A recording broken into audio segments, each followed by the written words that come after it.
देखो एक अब इम्पोर्टेंट अपन जो सवाल पढ़ेंगे,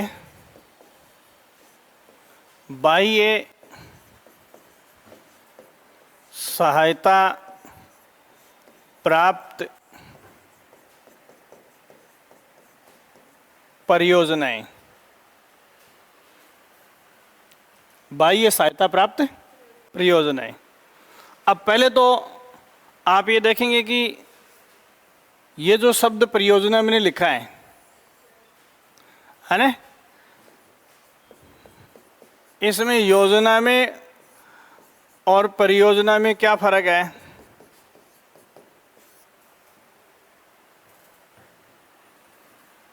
बताओ देंगे, योजना में और परियोजना में क्या फर्क है? देखो, योजना एक अमूर्त विचार होता है, ठीक है, और परियोजना है वो मूर्त इम्प्लीकेशन होता है। जैसे बाखड़ा नांगल बांध परियोजना, वो परी का मतलब हो गया चारों ओर, किसी फील्ड विशेष से जुड़ी हुई चीज होती है, ठीक है। और योजना अमूर्त विचार है जिसको कहीं भी लागू कर सकते हैं। या जैसे एक प्रोजेक्ट को अपन ने यहाँ शुरू किया तो उसको उठा के दूसरी जगह नहीं पटक सकते, जबकि योजना एक अमूर्त विचार है जिसको कितना भी विस्तार दे सकते हैं। नरेगा एक योजना है, बाखड़ा नांगल बांध क्या है? एक परियोजना है। तो राजस्थान में बहुत सारे प्रोजेक्ट ऐसे हैं जो एक्सटर्नल या फॉरेन मदद से चल रहे हैं। और ऐसा क्यों हो रहा है? ऐसा इसलिए हो रहा है कि 12वां वित्त आयोग जो आया था, 12वें वित्त आयोग, अभी 13वें वित्त आयोग की सिफारिशें चल रही हैं। 12वें वित्त आयोग ने ये कहा था कि जो भारतीय एजेंसियों को फायदे दिए जाते हैं वो अगर किसी प्रोजेक्ट में विदेशी एजेंसी पैसा लगा रही थी उसको भी मिलने चाहिए। और 2005 के बाद में जब ऐसी स्वीकृति मिल गई, उसके बाद विदेशी संस्थाओं ने भारत में पैसा लगाना शुरू कर दिया। तो आज की डेट में राजस्थान में कौन कौन सी एजेंसी है जो पैसा लगा रही है? तो पहले तो आप इसमें लिखो, वर्तमान में राजस्थान में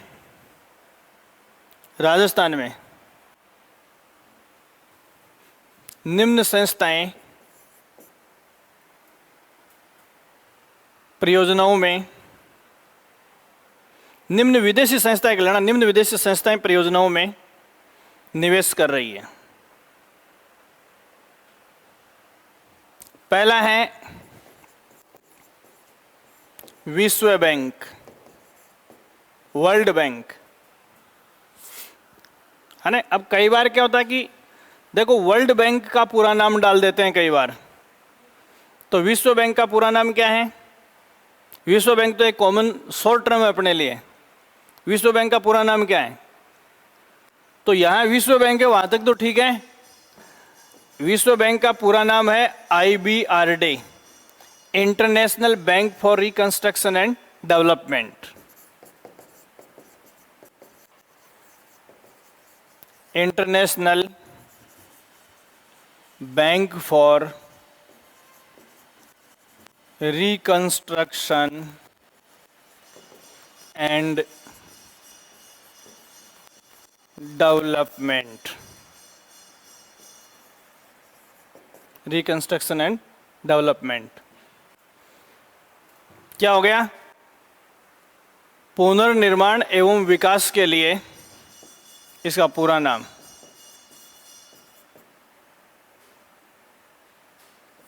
पुनर्निर्माण एवं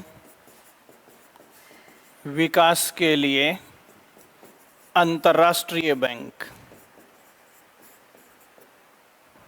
अंतर्राष्ट्रीय बैंक।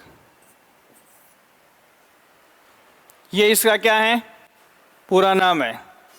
तो विश्व बैंक की मदद से बहुत सारे प्रोजेक्ट जो है वो अपने यहाँ चल रहे हैं, जिनकी अभी अपन चर्चा करेंगे। तो एक तो भारत में पैसा लगाने वाली विदेशी अंतर्राष्ट्रीय संस्था कौन सी है? विश्व बैंक है। दूसरा आप इसमें लिखो जीका, जापान अंतर्राष्ट्रीय कोऑपरेशन एजेंसी।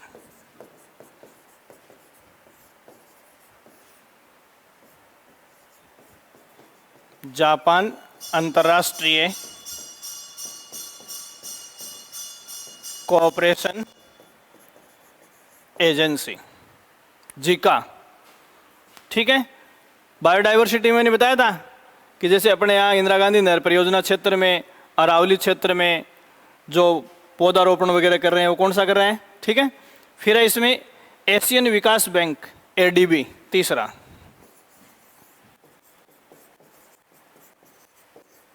एशियन विकास bank, Asian Development Bank ADB. ठीक है, चौथा आप इसमें लिखोगे agency franchise de development, agency franchise de development, चौथी संस्था। पांचवी संस्था है न्यू डेवलपमेंट बैंक,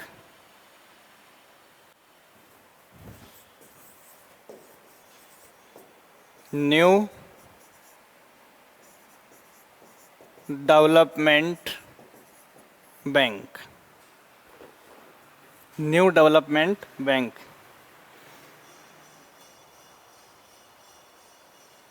छठा है KFW,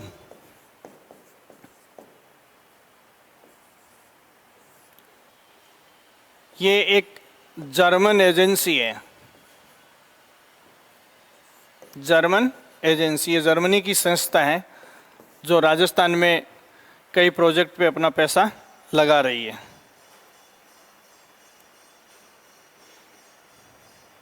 ये कुछ संस्थाएं हैं जो अंतर्राष्ट्रीय स्तर की हैं और पैसा यहाँ लगा रही है। अब देखो, इसमें आपको पहली बात, आज की डेट में राजस्थान में टोटल प्रोजेक्ट को काउंट करें तो इन सभी संस्थाओं का मिलाकर कितने प्रोजेक्ट ऐसे हैं जो बाह्य सहायता से राजस्थान में संचालित हो रहे हैं। तो बहुत ही महत्वपूर्ण सवाल है ये। मैंने आपको अभी जो बताया, ये 6 संस्थाएं ऐसी हैं जिनकी सहायता से राजस्थान में प्रोजेक्ट चल रहे हैं। इनकी संख्या भी इम्पोर्टेंट नहीं है, केवल आपको बताने के लिए मैंने ये बताया है। इन संस्थाओं की मदद से कितने प्रोजेक्ट हैं, तो देखो, अंतर्राष्ट्रीय संस्थाओं की मदद से या बाह्य आयातित सहायता से राजस्थान में कितने प्रोजेक्ट संचालित हो रहे हैं। 11 प्रोजेक्ट संचालित हो रहे हैं। तो आप इसमें लिखो, वर्तमान में राजस्थान में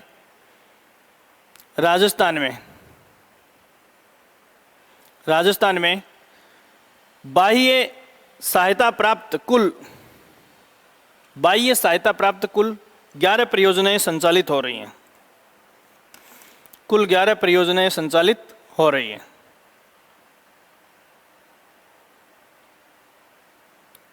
कुल 11 परियोजनाएं संचालित हो रही हैं जो ग्रीन एनर्जी कॉरिडोर,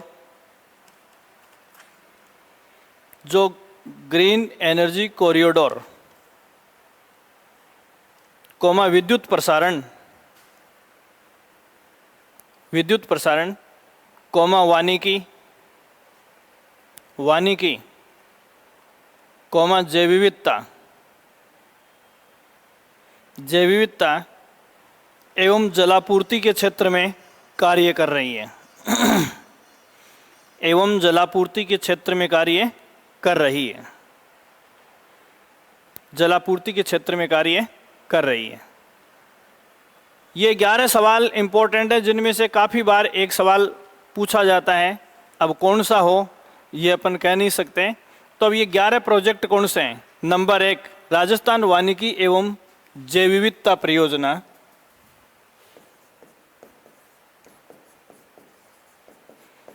राजस्थान वानिकी एवं जैव विविधता परियोजना। फेज का मतलब क्या होता है, चरण। फेज सेकंड, इसका मतलब राजस्थान वानिकी एवं जैव विविधता परियोजना का पहला चरण जो है पूरा हो गया है। अभी उस चरण पर कोई इन्वेस्टमेंट नहीं हो रहा है। क्लियर हो गई बात। तो यहाँ देखो, पहला सवाल ये सवाल पहले भी मैं डिस्कस कर चुका हूं, किस एजेंसी की मदद से चल रहा है ये? तो इसके आगे लिख लो जिका, JICA, Japan international cooperation agency. तो किस राष्ट्र की मदद से चल रहा है ये? ठीक है। दूसरा, इसमें आपसे सवाल पूछा जाए इस परियोजना में क्या हो रहा है, तो इसमें लिखो वन प्रबंधन, वृक्षारोपण, वन प्रबंधन, वृक्षारोपण, जैव विविधता संरक्षण, जैव विविधता संरक्षण, जैव विविधता संरक्षण तथा आजीविका विकास, मतलब रोजगार के साधन विकसित करना, आजीविका विकास।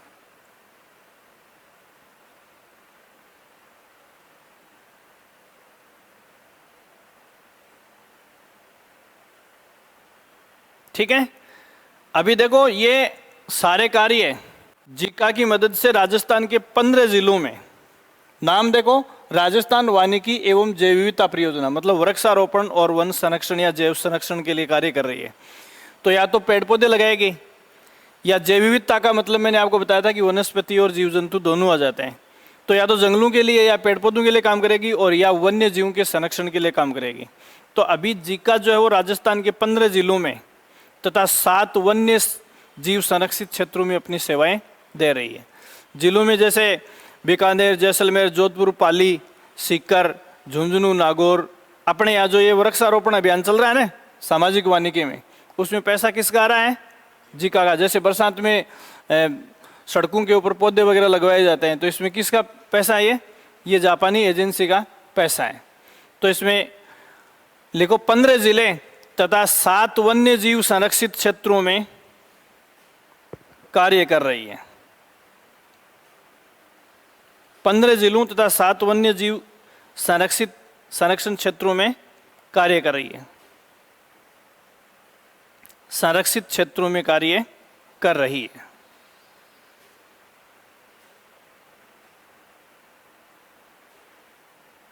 दूसरा लिखो आप इसमें, राजस्थान ग्रामीण जलापूर्ति एवं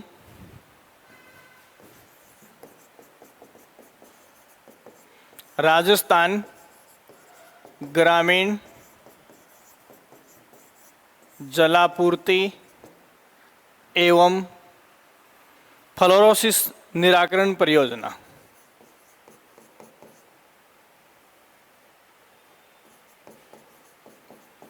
फ्लोरोसिस निराकरण परियोजना, नाम से आपको पता चल जाना चाहिए। फ्लोरोसिस की कई बार मैंने यहाँ चर्चा की है। ठीक है। अजमेर से सटा हुआ नागौर का क्षेत्र जो है उसको अपन कुबड़ पट्टी के नाम से जानते हैं, और फ्लोराइड की मात्रा पानी में ज़्यादा होने से हड्डियाँ टेढ़ी मेढ़ी हो जाती हैं वहाँ के लोगों के। इस बीमारी को अपन क्या कहते हैं? फ्लोरोसिस। तो यहाँ शुद्ध जो पानी है वो उपलब्ध करवाने के लिए बड़े बड़े RO प्लांट जो हैं वो लगाए जा रहे हैं। तो प्लांट कौन सी एजेंसी लगा रही है?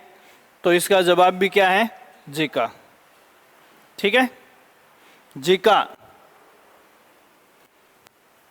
किसका प्रोजेक्ट है? जिका। और कोष्टक में आप लिख लो जनवरी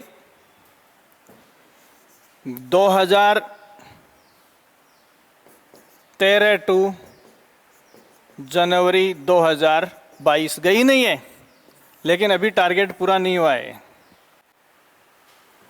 इसकी अवधि ये रखी गई थी। इसका उद्देश्य क्या है? तो देखो, एक तो RO प्लांट वगैरह लगाए जा रहे हैं, तो अवसंरचना विकास हो रहा है। दूसरा, फ्लोरोसिस जैसी जानलेवा बीमारियों से बचा रहे हैं अपन लोगों को, तो इससे स्वास्थ्य में सुधार हो रहा है। ठीक है। और जो निम्न स्तर के लोग हैं उनको इससे फ्लोरोसिस के प्रति जागरूकता मिल रही है। तो आप इसमें लिखो स्वास्थ्य सुधार एवं अवसंरचना निर्माण,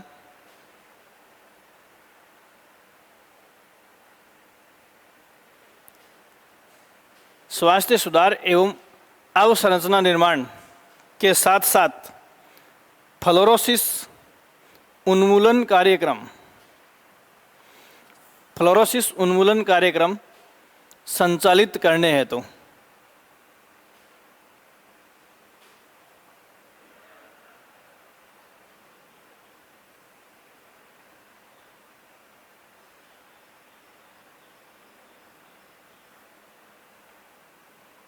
ठीक है। यहां देखो मैंने आपको बताया कि पहली बात यहाँ के भूमिगत जल में फ्लोराइड है, ठीक है, तो वो पानी तो पीने के लिए है नहीं। इसका मतलब है कि यहाँ जो पानी फिल्टर पानी उपलब्ध करवाएंगे वो किसका, आईजीएनपी का है, इंदिरा गांधी नहर परियोजना का है, ठीक है। तो यहाँ इस योजना में जीका जो पैसा दे रही है वो पैसा जो दिया जा रहा है वो लाडनू, पर्वतसर, मकराना, डीडवाना, डेगाना, नावा, कुचामन इन क्षेत्रों में आईजीएनपी इंदिरा गांधी नहर परियोजना का पानी उपलब्ध करवाना। तो आप इसमें लिखो योजना में लाडनू, पर्वतसर, रटना नहीं, एक आइडिया आपको रहना चाहिए, सब नागौर के हैं। लाडनू, पर्वतसर, मकराना, डीडवाना, डेगाना, नावा व कुचामन, नावा व कुचामन को आईजीएनपी से पीने योग्य जल उपलब्ध करवाना, आईजीएनपी से पीने योग्य जल उपलब्ध करवाना। तो देखो आईजीएनपी का जो पानी है वो सिंचाई के लिए है, इंदिरा गांधी नहर परियोजना सीधा पीने के लायक नहीं है वो। तो यहां देखो इन क्षेत्रों में सिंचाई के लिए पानी नहीं आएगा, सर्विस लाइन के ऊपर आरओ प्लांट लगा के पीने का पानी जो इनको उपलब्ध करवाना। पीने योग्य पानी की बात है, सिंचाई की बात नहीं। जहाँ कहीं भी किसी प्रोजेक्ट की बात आती है तो आप ये देखेंगे कि वो पेयजल के लिए है या सिंचाई के लिए है या पेयजल और सिंचाई दोनों के लिए है। ये चीज़ आपको ऐसे प्लान में देखना है। अब यहाँ मैं आपको 2-3 प्रोजेक्ट का नाम लिखा रहा हूँ। पहला लिखो जायल मातासुख, जायल मातासुख क्षेत्रीय जल प्रदाय योजना, जायल मातासुख क्षेत्रीय जल प्रदाय योजना, ठीक है। दूसरा आप इसमें लिखो नावा दुद्दू बिसलपुर परियोजना, नावा दुद्दू बिसलपुर परियोजना, बिसलपुर परियोजना।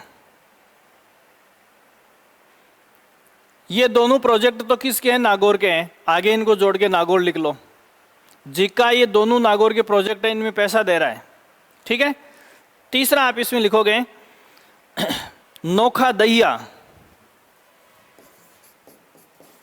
परियोजना। यह भी है तो पेयजल, आईजीएनपी का पेयजल उपलब्ध करवाने के लिए ही। नोखा दहिया जो परियोजना है वो किस जिले से संबंधित है, बीकानेर से। तो इनमें पैसा किसका लग रहा है, जीका का लग रहा है।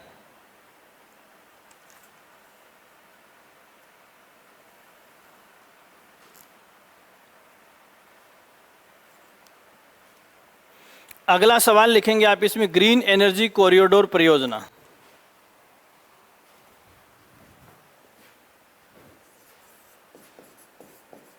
ग्रीन एनर्जी कॉरिडोर परियोजना, ग्रीन एनर्जी कॉरिडोर परियोजना। देखो ग्रीन एनर्जी कॉरिडोर परियोजना जो है वो एक अंतर्राज्यीय विद्युत प्रसारण तंत्र है। इसके कोष्टक में लिखेंगे अंतर्राज्यीय विद्युत प्रसारण तंत्र है। जो ग्रीन एनर्जी पर्यावरण अनुकूल, जैसे इसमें सौर ऊर्जा, विंड एनर्जी, यही होगा। और इसकी सप्लाई केवल राजस्थान में नहीं, अन्य राज्यों में भी सप्लाई करने के लिए ऐसा हो रहा है, ठीक है। तो आपको केजीएफ जो जर्मनी की कंपनी है उसके द्वारा इसमें पैसा लग रहा है।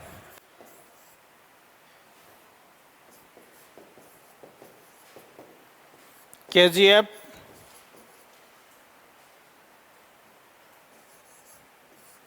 KFW है क्या, सॉरी KFW, KFW फिल्म का नाम याद आ गया, ये जर्मन संस्था है उसका है ये KFW। इसका पूरा नाम KFW फ्रैंकफर्ट एंड मैन। देखो साथ में ये भी जुड़ा हुआ हो सकता है, KFW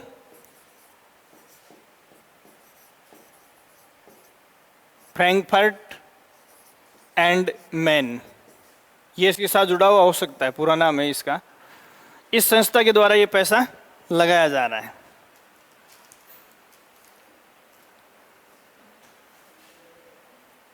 ठीक है, अब देखो यहाँ इसकी भाषा क्या होती है सवाल की।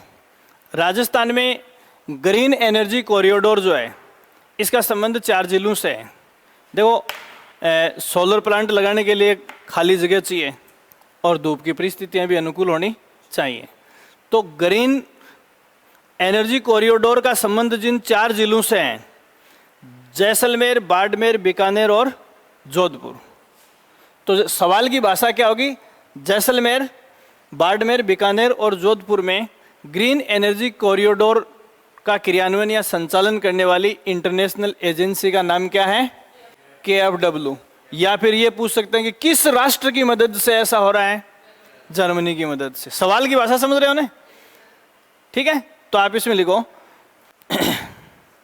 ये कंपनी, ध्यान रखना दोनों के लिए, ये कंपनी पवन व सौर ऊर्जा के क्षेत्र में, पवन व सौर ऊर्जा के क्षेत्र में जैसलमेर, बाड़मेर,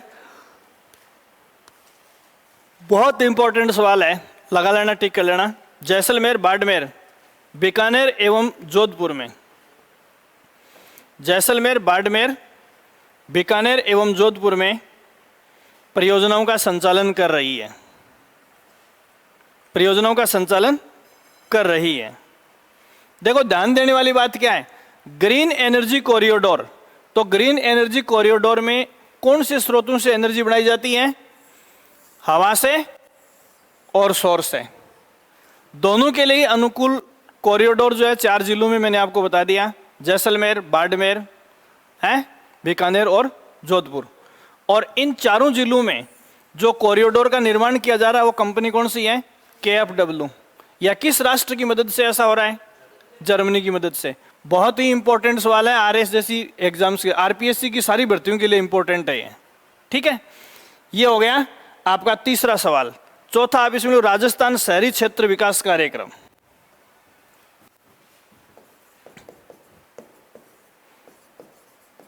राजस्थान शहरी क्षेत्र विकास कार्यक्रम, राजस्थान शहरी क्षेत्र विकास कार्यक्रम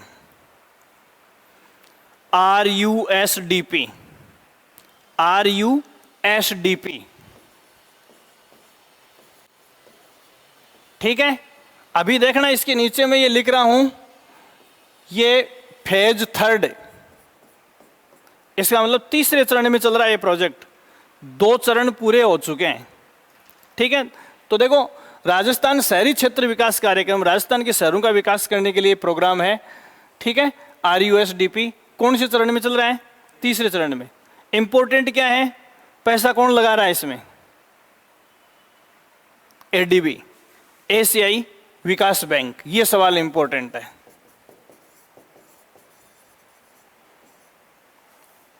एशियाई विकास बैंक, ADB, बहुत इंपॉर्टेंट सवाल है, हैं? जैसे आपको एक सिंपल सा उदाहरण दूं मैं, अपने डिवाइडर के ऊपर ये पौधे पड़े हुए हैं ना, नगर परिषद वगैरह ये संस्थाएं लगाती हैं, तो इन पौधों के लिए किस प्रोजेक्ट में पैसा आया, इसी में। ये फंडिंग इसी प्रोजेक्ट से आई है और ये एशियाई विकास बैंक की मदद से संचालित किया जा रहा है। अभी कौन से चरण में है, तीसरे चरण में। इसमें 3 क्षेत्र हैं। देखो, एक तो शहरी निवासियों को पेयजल उपलब्ध करवाना, ठीक है। दूसरा, शहरों में स्वच्छता, तो जैसे ये सीवेज लाइनें या फिर सौंदर्यीकरण के लिए डिवाइडर के ऊपर पौधे रखे गए, ये तीनों प्रकार की एक्टिविटी इसमें है। तो इसमें लिखो, इस कार्यक्रम में पेयजल आपूर्ति व स्वच्छता सुधार गतिविधियां आती हैं।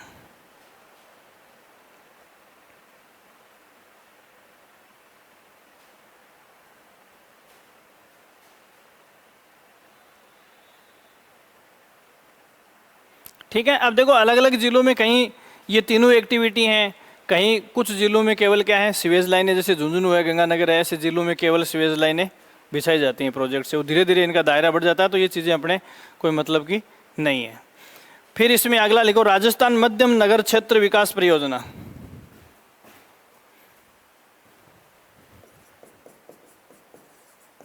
राजस्थान मध्यम नगर विकास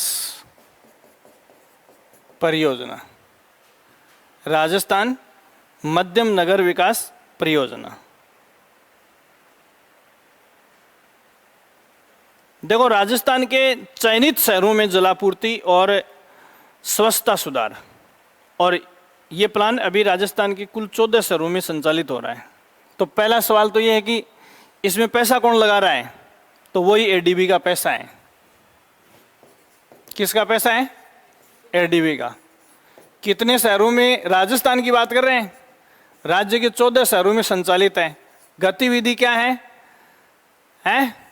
गतिविधि में वही है,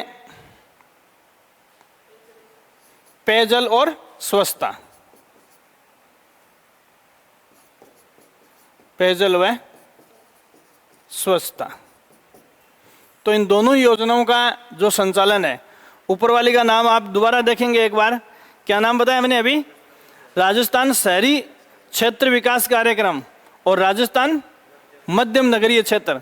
तो शहरी में तो जो परफेक्ट सिटी है, और जो मध्यम नगरीय का मतलब है जो शहर बनने की ओर अग्रसर हो रहे हैं। जैसे अपने लक्ष्मणगढ़, पिपराली, जो पंचायत समिति या ब्लॉक स्तर के जो छोटे शहर हैं और वो बड़े सिटी की ओर रुख करने वाले हैं, तो उनके लिए प्लान अलग है। तो कितने शहरों में संचालित है ये? 14 शहरों में संचालित है। ठीक है। इसमें यहाँ अपने सीकर का कोई नहीं है। इस प्रोजेक्ट में जो 7 शहर हैं, आबू रोड, बांसवाड़ा, खेतड़ी, कुचामन, मंडावा, सरदार शहर, सिरोही, ऐसे कस्बे हैं इसमें। फिर मकराना, प्रतापगढ़, रतनगढ़, डीडवाना, सीकर का एक है, वो कौन सा है? फतेहपुर। इन 14 शहरों में सीकर का एक कस्बा डाला गया, वो कौन सा है? फतेहपुर। तो ये चीज़ें आपको देखने की जरूरत नहीं है। ठीक है। मध्यम नगर का मतलब है जो शहर बनने की ओर रुख कर रहे हैं। अगला, राजस्थान राज्य राजमार्ग निवेश कार्यक्रम। राजस्थान राज्य राजमार्ग निवेश कार्यक्रम। राजस्थान राज्य राजमार्ग निवेश कार्यक्रम, ये इसका पहला संस्करण ही है, फेज फर्स्ट ही है।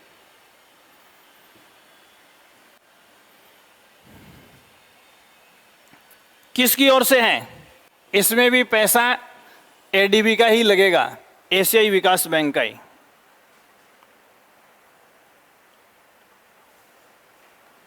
ठीक है। उद्देश्य क्या है इसका? तो इसमें लिखो, राजमार्गों पर यातायात क्षमता एवं सुरक्षा।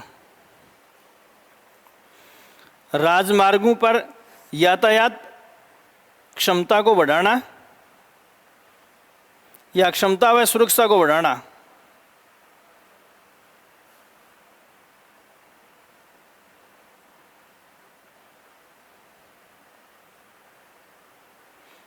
ठीक है। और इसमें लिखो, अब तक 16 राजमार्गों पर कार्य सौंपा जा चुका है। 16 राजमार्गों पर कार्य सौंपा जा चुका है।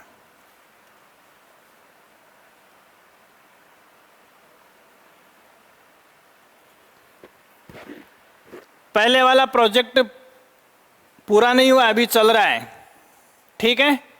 और इसके नीचे जैसे फेज फर्स्ट के आगे फेज सेकंड लिख दो, दोनों पर एक साथ काम चल रहा है। पहला पूरा नहीं हुआ, उससे पहले दूसरा चरण जो है वो इसका शुरू हो गया है, और दूसरा चरण भी शुरू हुआ है। तो निश्चित तौर पर इसमें भी पैसा किसका लग रहा है? पहले में कितने राजमार्ग सौंपे गए? 16। दूसरे में इसको 11 राजमार्ग सौंपे गए। इसमें 16 राजमार्ग लिख लो और इसमें 11 राजमार्ग लिख लो। ठीक है। अगला आप इसमें लिखो राजस्थान राज्य राजमार्ग, राजस्थान राज्य राजमार्ग, राजस्थान राज्य राजमार्ग विकास कार्यक्रम फेज 2।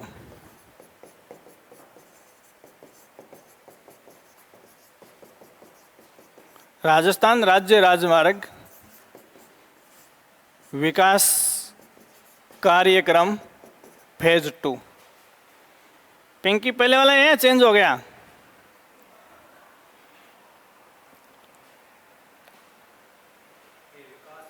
हाँ, ये इन्वेस्टमेंट कार्यक्रम है और ये डेवलपमेंट कार्यक्रम है। बस इतनी सी बात होगी और जैसे ही हो जाएगा, इसमें पैसा किसका लग रहा है? आईबीआरडी बोले तो विश्व बैंक। ये आईबीआरडी विश्व बैंक का पूरा नाम है। तो देखो, राजस्थान राज्य राजमार्ग विकास कार्यक्रम में पैसा लगा रहा है विश्व बैंक, और राजस्थान राज्य राजमार्ग निवेश कार्यक्रम में पैसा कौन लगा रहा है? एडीबी लगा रहा है। ये विश्व बैंक से सहायता प्राप्त है। उनका उद्देश्य क्या है? उसका उद्देश्य है राजमार्गों की क्षमता और सुरक्षा में इजाफा करना। और इस डेवलपमेंट वाले का मतलब क्या है कि राजस्थान में जो राजमार्ग प्रबंधन है उसको बेहतर बनाना। तो इसमें लिखो राजमार्ग प्रबंधन को बेहतर बनाना, राजमार्ग प्रबंधन को बेहतर बनाना।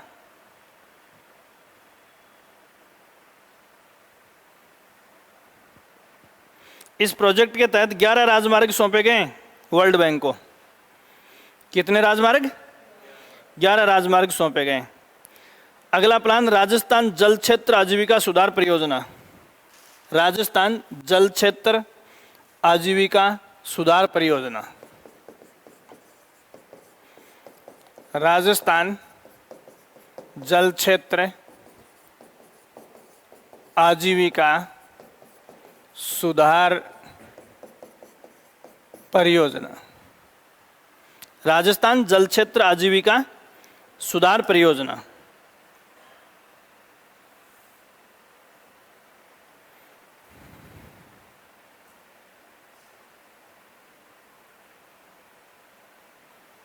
देखो, राजस्थान जल क्षेत्र आजीविका सुधार परियोजना, पानी की बात है। और पानी किसी परियोजना में दिखते ही आपके दिमाग में दो चीजें आनी चाहिए, पीने का है कि सिंचाई का है। अब इस हेडिंग से आपको क्या लग रहा है? पढ़ो इसको, जोर दो इसमें। खाली सिंचाई, आजीविका का मतलब खाली सिंचाई। बस ये पेयजल और सिंचाई इसी से अंतर कर देते हैं। एक में पेयजल लिख दिया, दूसरे में सिंचाई लिख दिया, दूसरे में उपयुक्त सभी लिख दिया है, ए और बी दोनों लिख दिया। तो यहाँ पहली बात तो ये जो प्लान है वो किसकी मदद से है? जीका की मदद से। मीन्स किस राष्ट्र की मदद से है? जापान की मदद से। ठीक है। दूसरा, जैसे इसमें आजीविका सुधार जो है, ये शब्द ये बता रहा है कृषि के लिए क्या आती हैं? सिंचाई परियोजनाएं आती हैं। तो इस योजना के तहत जीका को कितनी सिंचाई परियोजनाएं सौंपी गई है? तो इसमें आप ये ध्यान रखेंगे 27 जिलों में 37 सिंचाई परियोजनाएं हैं। 27 जिलों की 137, 27 जिलों में 137 सिंचाई परियोजनाएं सौंपी गई है। किसको? जीका को डेवलप करने के लिए। अब ये संख्या आपके लिए इंपॉर्टेंट नहीं है, केवल इतना ही है कि ये प्लान जो है वो किससे संबंधित है? कृषि आधारित जो परियोजनाएं हैं उनमें सुधार करने के लिए। ठीक है, ये चीजें आपको ध्यान में रखनी है। अगला, रेगिस्तान क्षेत्र में जल क्षेत्र, रेगिस्तान क्षेत्र में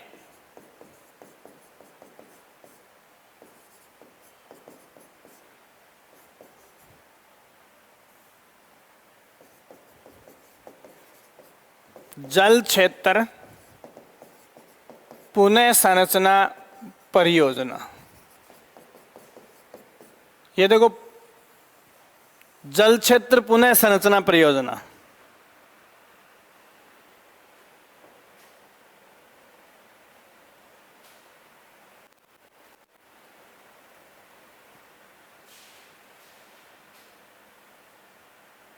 क्या है ये? जल क्षेत्र पुनः संरचना परियोजना। ये संरचना इंफ्रास्ट्रक्चर को बता रहा है।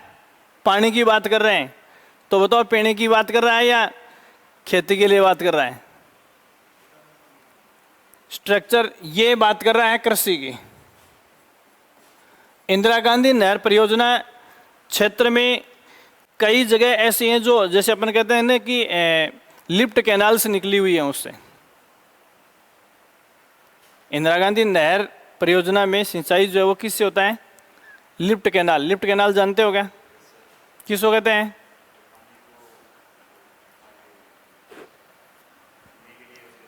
लिफ्ट कैनाल का मतलब क्या होता है? नहर का बहाव है वो नीचे है, और जो दोहरे निकाले गए शाखाएं वो क्या है?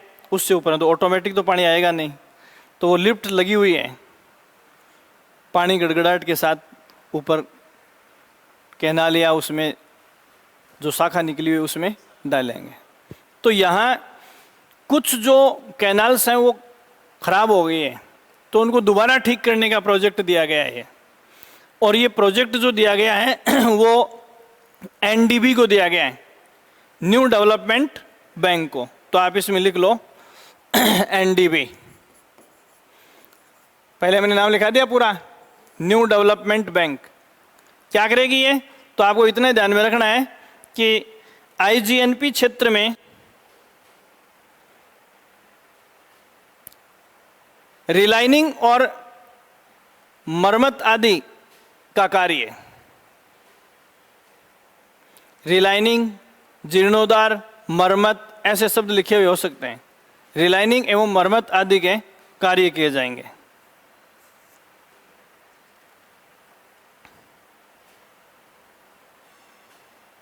ठीक है, अगला सवाल है राजस्थान में सार्वजनिक वित्तीय प्रबंधन।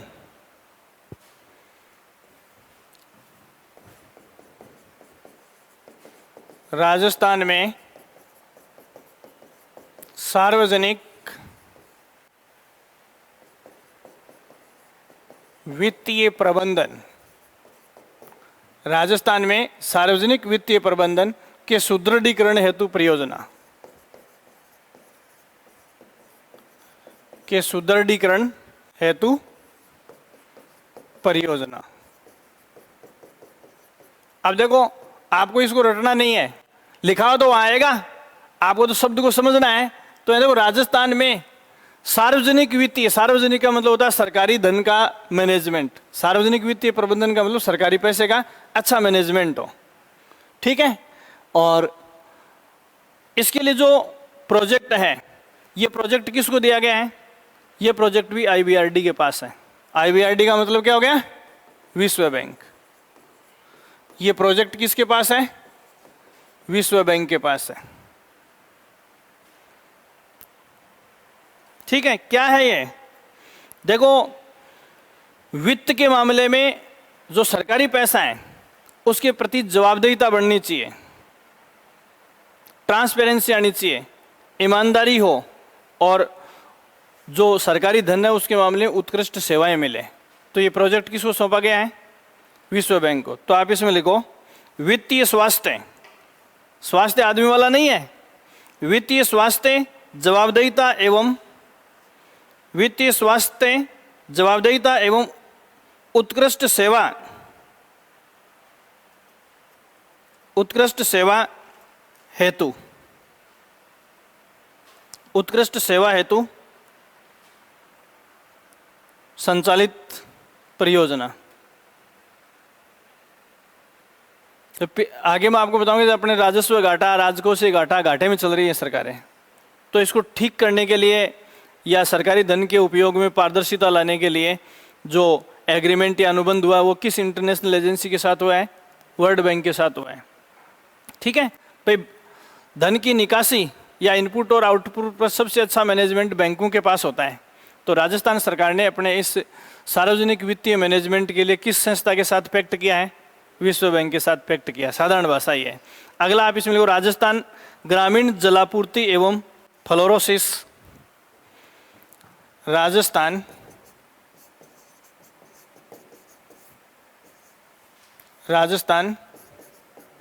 ग्रामीण जलापूर्ति, राजस्थान ग्रामीण जलापूर्ति एवं फ्लोरोसिस निराकरण परियोजना। फ्लोरोसिस निराकरण परियोजना है, लिखा दिया गया। ठीक है, कितनी हो गई? फेज फर्स्ट लिखा होगा उसमें।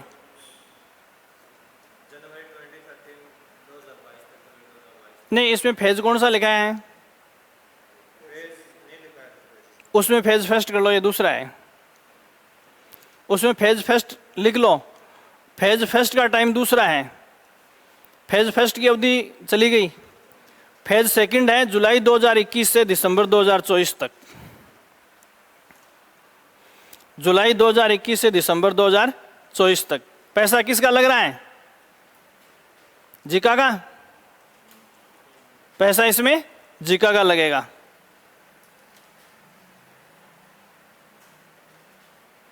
देखो, इस सेकंड फेज में जो महत्वपूर्ण सवाल है वो क्या है? देखो, इसमें राजस्थान के 2 जिले ऐसे हैं जिनमें वाटर प्योरीफाइंग प्लांट लगेंगे, जल परिशोधन प्लांट लगाए जाएंगे जीका की ओर से। वो 2 जिले कौन से हैं? तो देखो, आईजीएनपी का उधर पश्चिमी जिलों में बाड़मेर की तरफ जा रहा है, गडरा रोड की तरफ पानी गया, और अपने इधर से घूम के ये कहाँ तक पहुँचने का प्लान है? आने वाले 2-3 साल में उदयपुर वाटी तक पहुँचाना है। देखो, उदयपुर वाटी, उसके बाद खंडेला वगैरह, ये सब क्या डार्क जोन में आ गए। तो ये आपको पता है कि मलसीसर में जो डैम बना है, अगर वो नहीं टूटता तो अब तक ये प्रोजेक्ट बहुत आगे तक जा चुका होता, लेकिन बीच में थोड़ी बाधा आ गई थी। तो जिले का नाम पूछे इस फेज में तो आपको झुंझुनू और बाड़मेर। देखो, एक उधर का है भाई, प्रोजेक्ट उधर फ्लो हो रहा है, और दूसरा इधर हो रहा है। तो इधर वाले में तो एंड पे कौन है? झुंझुनू है, और उधर कौन है? बाड़मेर है। दोनों जिलों में वाटर परिशोधन प्लांट लगाए जाएंगे। झुंझुनू वाले के तो 2 स्थान चिन्हित भी हो गए हैं जहाँ वाटर प्योरीफिकेशन या जल परिशोधन प्लांट लगने हैं। वो परिशोधन प्लांट लगेगा सूरजगढ़ में, और दूसरा प्लांट लगेगा उदयपुर वाटी में। समझ गए आप? तो आप इसमें लिखो, इस चरण में झुंझुनू व बाड़मेर में जल शोधन प्लांट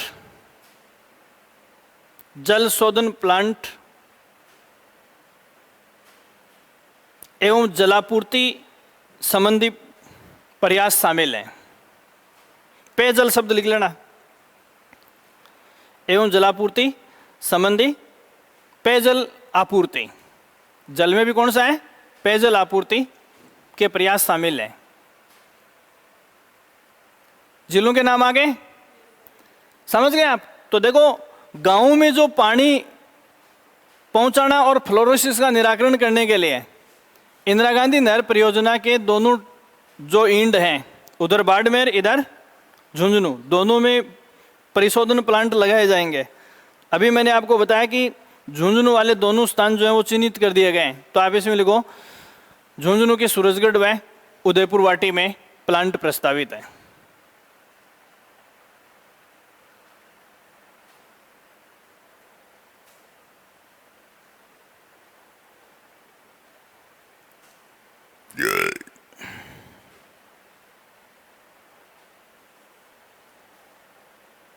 ठीक है, अगला है द्वितीय बांध पुनर्वास और सुधार परियोजना। द्वितीय बांध पुनर्वास एवं सुधार परियोजना। सुधार परियोजना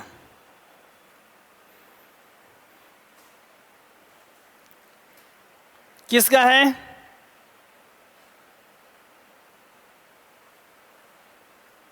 देखो मेनली इसमें दो संस्थाएं हैं। राजस्थान के इस प्रोजेक्ट में देखो, ये वैसे राष्ट्रीय स्तर का प्रोजेक्ट है और बांधों का पुनरुद्धार किया जा रहा है। 13 स्टेट ऐसे हैं जिनमें बांधों को दोबारा डेवलप किया जा रहा है, या जो टूटे फूटे उनकी क्या होगी, मरम्मत होगी। और 13 स्टेट में राजस्थान भी शामिल है। और राजस्थान के कुल 36 बांध जो हैं उनको रिकंस्ट्रक्ट या पुनर्निर्माण देने का काम इसमें किया जाएगा। ये इंपॉर्टेंट नहीं है 36 की संख्या आपके लिए इंपॉर्टेंट है कि इसमें पैसा कौन लगाएगा। तो विश्व बैंक और एशियन इंफ्रास्ट्रक्चर इन्वेस्टमेंट बैंक। तो इसमें लिखो विश्व bank plus Asian infrastructure investment bank. ये हो गया AIIB,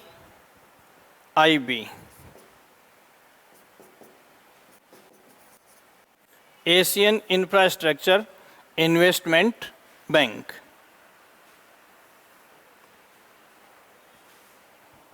AIIB, ये दोनों संस्थाएं मिलकर बांधों का पुनर्निर्माण करेंगी। और समझने के लिए आप समझना चाहो तो हल्का सा लिख लो आप इसमें, राज्य के 36 बांधों का उद्धार प्रस्तावित है। बस ये रटना नहीं है, सिर्फ एक आइडिया है कि क्या होगा। 36 बांधों का उद्धार प्रस्तावित है।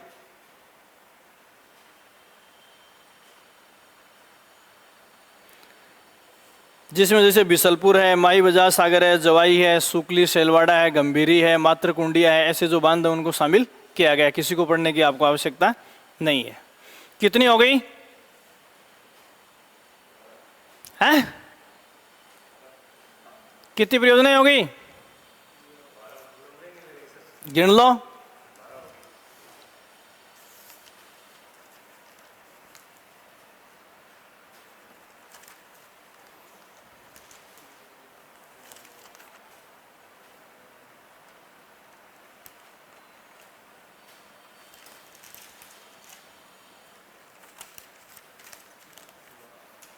हैं? 12 हो गई। और मैंने शुरू में कितना लिखा है? कितनी लिखाई है? अरे इतनी देर में 11 लिखाई है ना। वो संख्या देखो क्या है। 11 परियोजनाएं संचालित हैं और लिखा कितनी थी? गलत हो गया ना मामला। पहला प्रोजेक्ट पूरा हो गया है।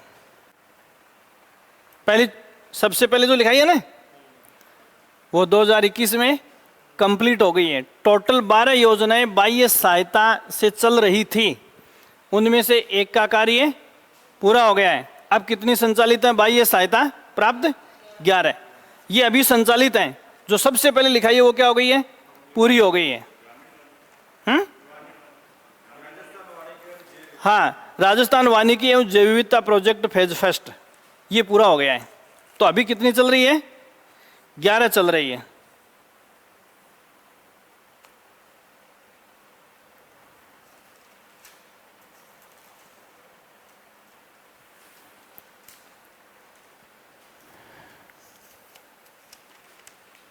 अब एक एक लाइन के 2-3 सवाल और लिखो। इसमें पहला लिखो council for infrastructure development, CID, council for infrastructure development.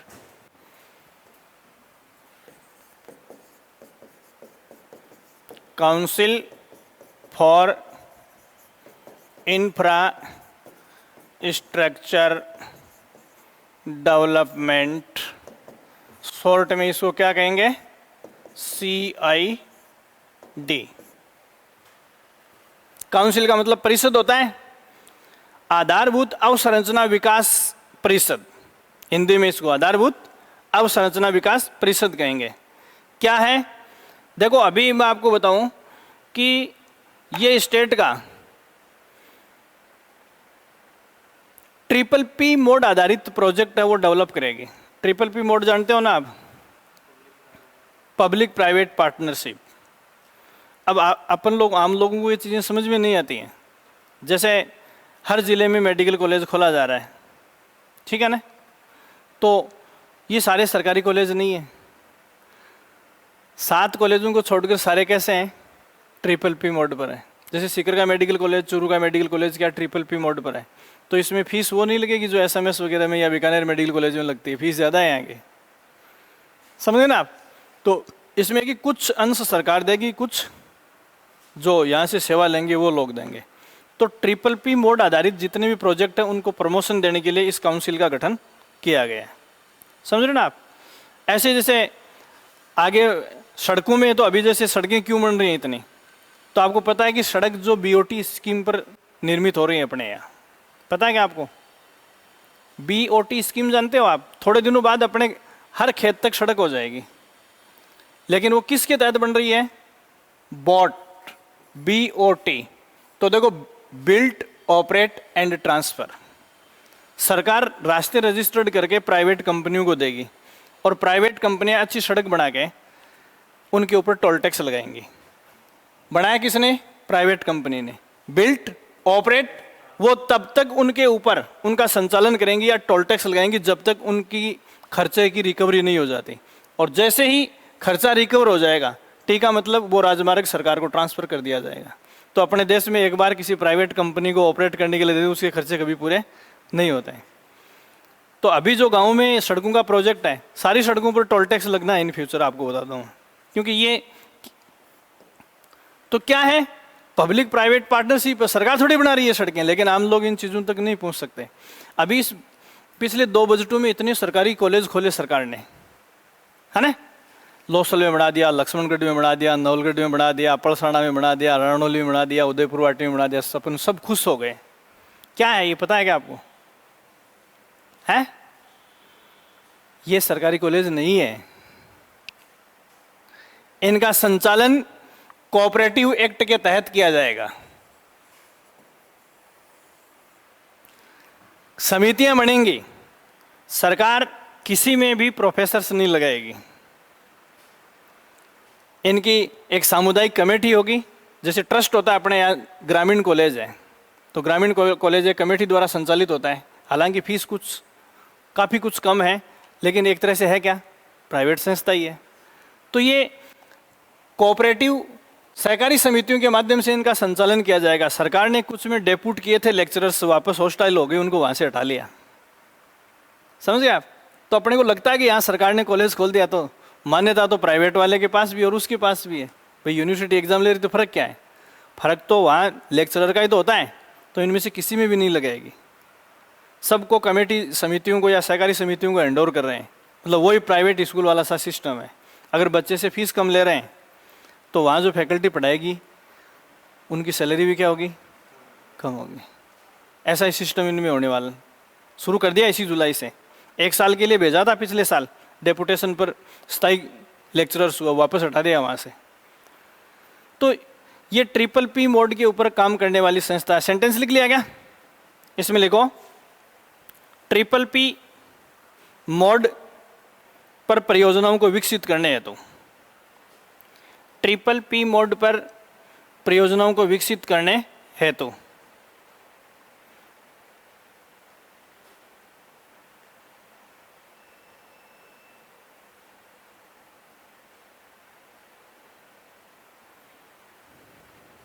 ठीक है। ये अगला सवाल जो मैं बता रहा हूं वो कई बार पूछा जा चुका है। लिखो आप इसमें, empowered committee for infrastructure development. Empowered committee for infrastructure development. यह सवाल बहुत बार पूछा जा चुका है पिछली 4-5 सालों में। ECID,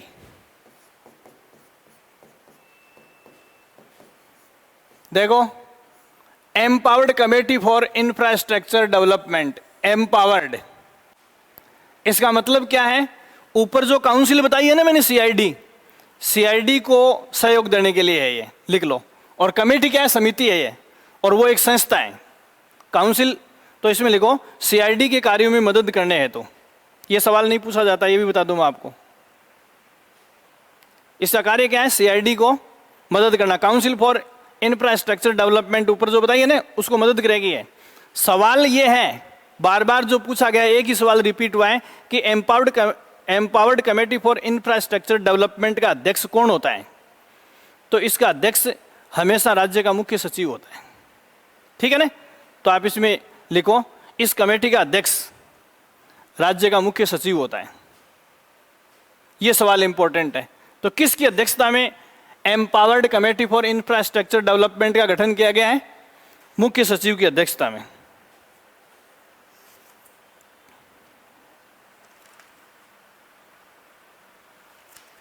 ठीक है। एक ऐसी इससे मिलती जुलती और है संस्था, देखो एम्पावर्ड कमेटी फॉर, ठीक है, और इंफ्रास्ट्रक्चर की जगह शब्द कर दें road sector projects.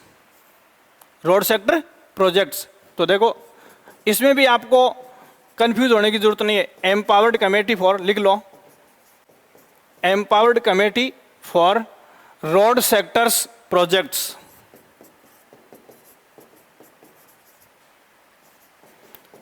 Road sectors projects. देखो empowered committee for road sectors projects, इस कमेटी का अध्यक्ष भी कौन होता है? मुख्य सचिव ही होता है, चीफ सेक्रेटरी होता है। कई बार ऐसा लगता है कि यार पढ़ा तो अपन ने इंफ्रास्ट्रक्चर था और यहाँ क्या आ गया? Road sector. ये दोनों कमेटियां अलग अलग हैं, लेकिन दोनों का चीफ कौन होता है? मुख्य सचिव ही होता है।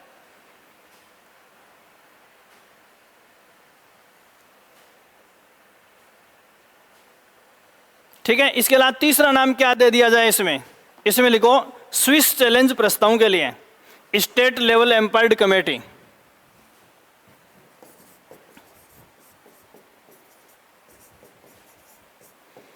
स्विस चैलेंज प्रस्तावों के लिए स्टेट लेवल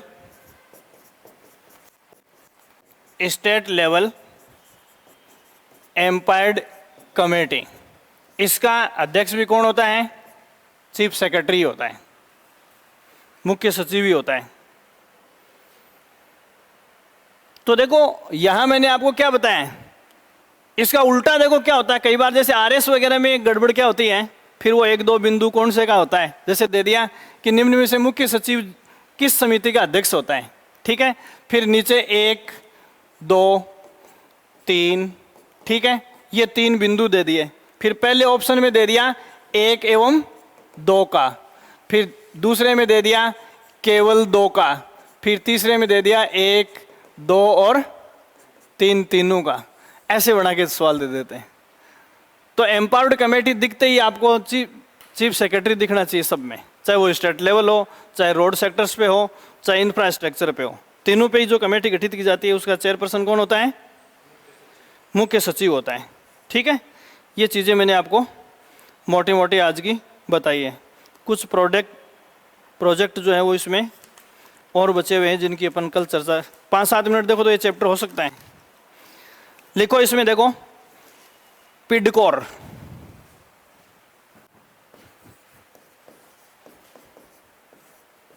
पिडकोर, ये शब्द लिखो पिडकोर। पिडकोर का पूरा नाम लिखो आप, प्रोजेक्ट डेवलपमेंट कंपनी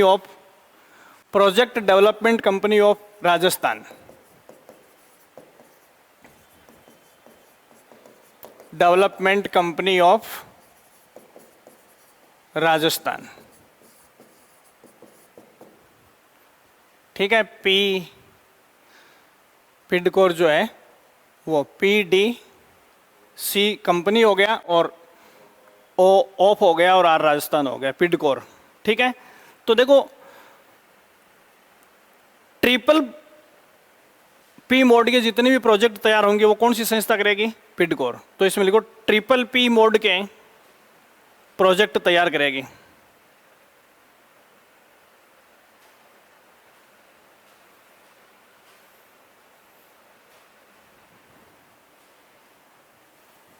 फिर देखो रीडकोर, अगला क्या है? रीडकोर। इसमें क्या करोगे, रोड इंफ्रास्ट्रक्चर डेवलपमेंट,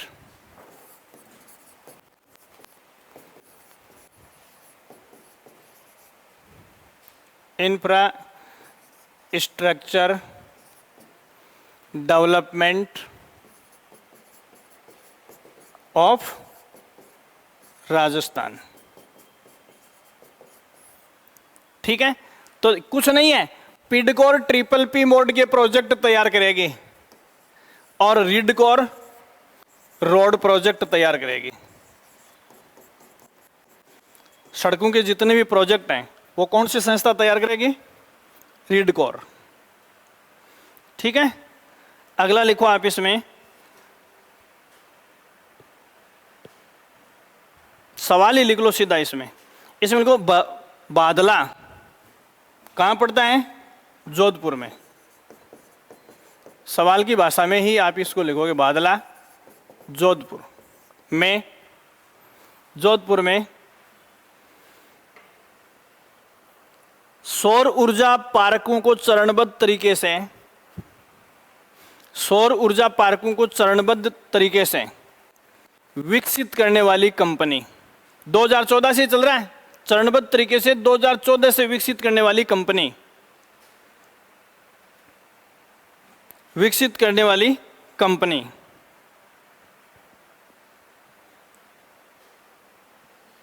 ठीक है, कौन सी है, डैश करके लिखो, सौर ऊर्जा कंपनी ऑफ राजस्थान लिमिटेड,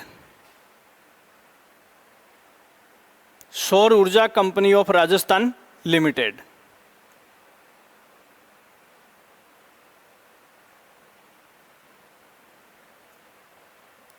ठीक है, देखो ध्यान रखना, मैंने पर्टिकुलर साइट बता दी है, बादला जोधपुर का नाम लिया तो आप सौर ऊर्जा कंपनी ऑफ राजस्थान लिमिटेड का नाम लोगे। और ये सिर्फ बादला में ही एक पार्क बना लिया, दूसरा बना लिया, तीसरा बना लिया, एक सीरीज बन रही है।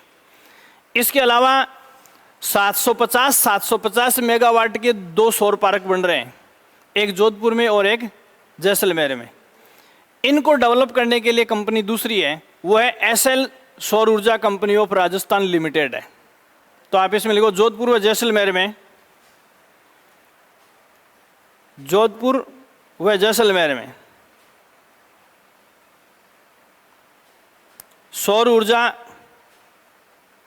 पार्कों का विकास,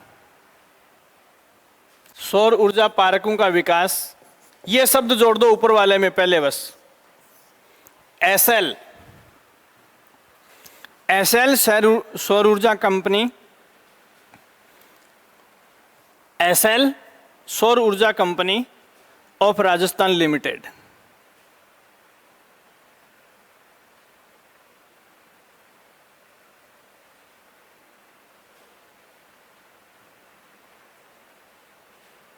देखो इसमें यहां बड़ी चीज क्या होगी, सवाल की पहचान कैसे करोगे, बादला वाले के साथ मेगावाट साथ लिखो, ये बादला वाले में 1000 मेगावाट है और ये एनर्जी का पावर दिया हुआ होगा सवाल में। बादला में 1000 मेगावाट का जो सौर पार्क विकसित किया जा रहा है सीरीज वाइज, वो सौर ऊर्जा कंपनी ऑफ राजस्थान लिमिटेड है। जोधपुर और जैसलमेर में कितने कितने के हैं, 750 के, ये कौन कर रहा है, एसएल। और तीसरा जैसलमेर और बादला में 2-2000 के सौर ऊर्जा पार्क विकसित कर रहा है, वो अडानी ग्रुप की कंपनी कर रही है। तो इसमें तीसरा सवाल लिखो, बादला कहाँ पड़ता है, जोधपुर में, और वह जैसलमेर में। ऊपर वाला मैंने 1000 का बताया है, और बादला व जैसलमेर में 2-2000 मेगावाट के, 2-2000 मेगावाट के सौर ऊर्जा पार्क, सौर ऊर्जा पार्क। ये कौन बना रहा है, Adani renewable,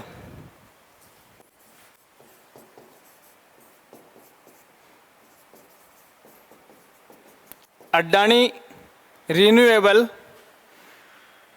energy park Rajasthan limited, energy park Rajasthan limited, energy park Rajasthan limited. ठीक है, सवाल समझ आएगा ना। ये जो सवाल जब भी दिया जाएगा तो एनर्जी की कैपेसिटी दी जाएगी। पहले को शॉर्ट में लिखो, आप देखो SUCRL, जो बादला में 1000 मेगावाट वाला है ना, उस कंपनी का शॉर्ट में नाम है SUCRL। SUCRL द्वारा बादला में 1000 मेगावाट का।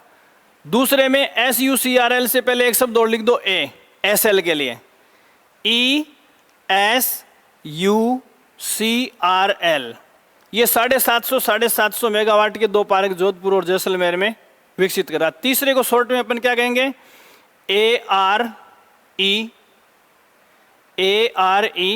AREPRL।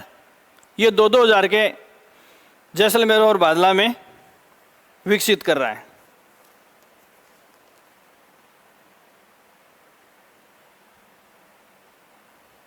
ठीक है। एक शब्द लिखो, सौदा सलाहकार सेवाएं। सिर्फ छोटा सा सवाल है, समझ में आ जाएगा। सौदा सलाहकार सेवाएं,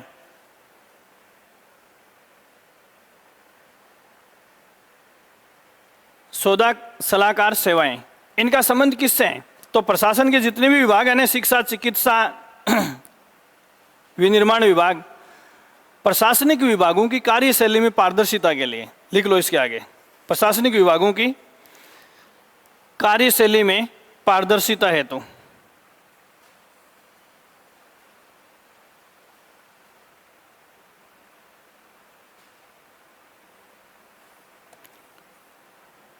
ठीक है। एक शब्द आता है वायबिलिटी गैप फंडिंग योजना।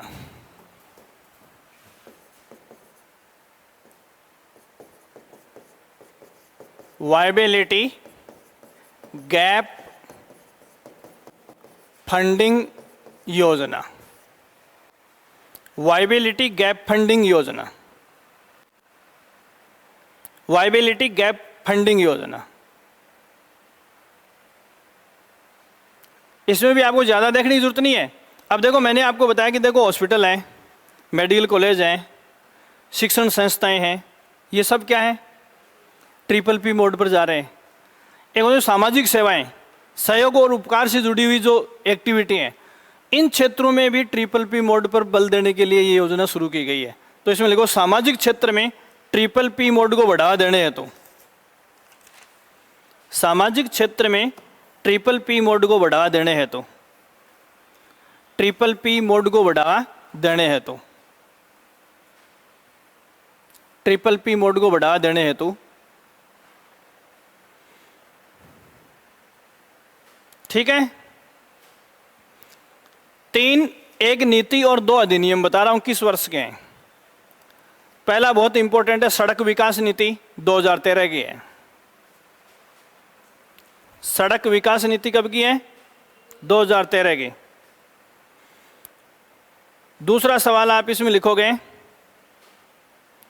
राजस्थान राज्य सड़क विकास निधि अधिनियम, राजस्थान राज्य सड़क,